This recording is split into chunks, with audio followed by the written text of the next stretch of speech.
When you hear the word shark, what's the first thing that pops into your head? For most of us, it's probably a scary predator, right? But today, we're going to look at them in a totally different light.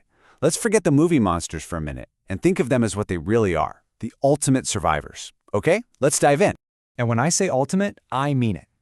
To really get a sense of just how long they've been around, get ready for this simple, pretty mind-blowing fact. Sharks, as a group, are older than trees. I mean, the scale of time we're talking about here is just staggering. The very first shark-like scales show up in the fossil record about 450 million years ago. And trees, well, they wouldn't even appear for another 100 million years. That's incredible. It means sharks were already swimming around in the world's oceans long before the first forests ever grew on land. And over that immense amount of time, they've proven to be unbelievably tough. Sharks have lived through count them, 5 catastrophic mass extinction events. These are the events that wiped out most of all the other life on Earth, including the dinosaurs. And the sharks, they just kept on swimming. So, you gotta ask the big question. How? How do they do it? What is it about their biology that's made them so successful for so long? Well, let's open up their unique survivor's toolkit and take a look. So the first thing you need to know is what they're actually made of. See, sharks aren't like other fish. They're what we call elasmobranchs. That just means their entire skeleton is made of cartilage, not bone.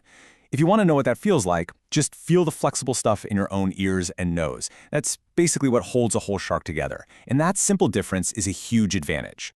That cartilage skeleton is just the first of their many superpowers. It's way lighter than bone, which helps them float without wasting energy.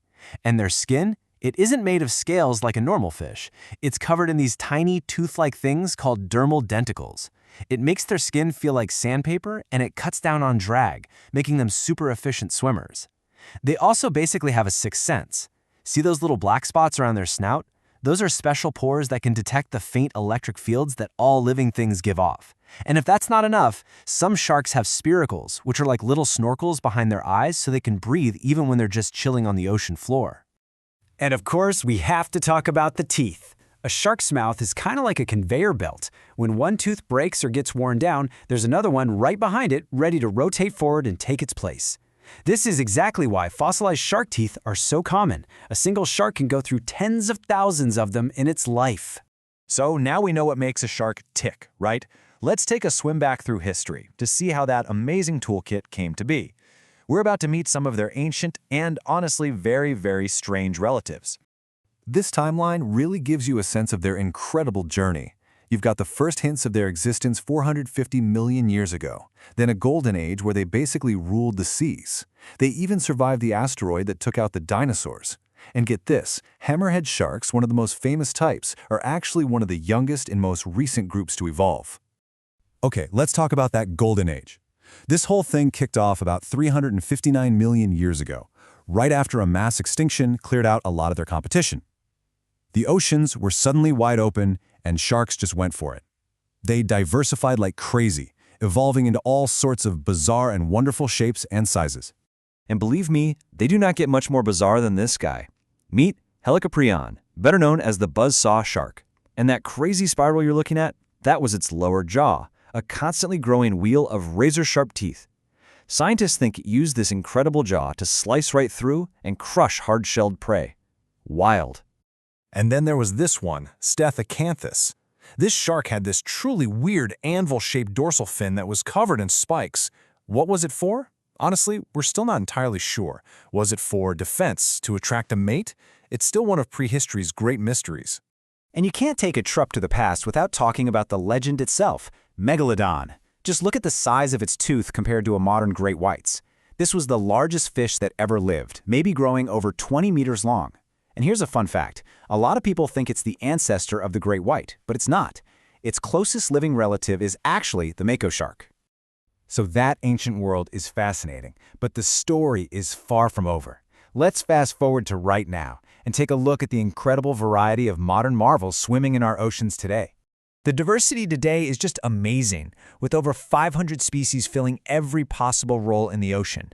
You've got the sleek, open ocean hunters like the beautiful blue shark, the camouflaged bottom dwellers like the angel shark, and of course, specialists like the hammerhead, whose strange head is basically a high-tech hunting tool. And then you have the gentle giants like the spot-patterned whale shark. And to really get how big these gentle giants are, check this out. The whale shark is the biggest fish in the entire sea.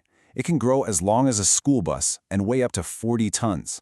Its closest rival, the basking shark, is still a total heavyweight, coming in at over 5 tons. That's heavier than most cars. And here's just a beautiful detail about these giants. According to NOAA Fisheries, the spot pattern on every single whale shark is completely unique, just like a human fingerprint. It's this incredible piece of natural art that actually helps researchers identify and track them. How cool is that? All of this brings us to one final, really important point. We've seen how sharks are 450-million-year-old survivors. They outlasted asteroids and global catastrophes that wiped out almost everything else. But now, their long, incredible story faces its greatest challenge ever. The question isn't whether they can survive nature anymore. It's whether they can survive us. The information we talked about today was compiled from some really fantastic research and resources provided by NOAA Fisheries, Smithsonian Magazine, the Natural History Museum in London, and the Australian Museum.